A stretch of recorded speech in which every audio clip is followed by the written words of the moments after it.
Cook and read with Janhavi या चॅनलमध्ये परत एकदा सगळ्यांचं खूप स्वागत। आज आपण बघणार आहोत मेथी मसाला इडली।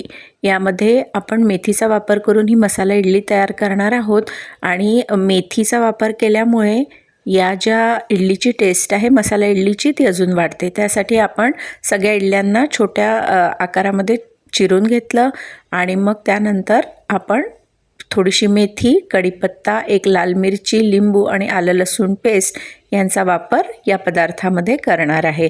आता आपण केली फोडणीची तयारी। त्यामध्ये थोडंसं तेल, जिरं, मोहरी, हिंग, कढीपत्ता आणि लाल मिरची घालून त्याला थोडं परतलं। मग मेथी घालून घेतली आणि त्याला पण थोडं परतलं। यावेळेला मेथीचा सुगंध खूप छान येत होता। त्यानंतर त्यात आलं लसूण पेस्ट घातली, बेसिक मसाले घातले आणि त्याचबरोबर इथे आपण सांबार मसाल्याचा सुद्धा उपयोग करतो आहे आणि त्यामुळे सुद्धा या मसाला इडलीची टेस्ट वाढते। त्यानंतर इडली घालून घेतली आणि त्याला छान मिक्स केलं।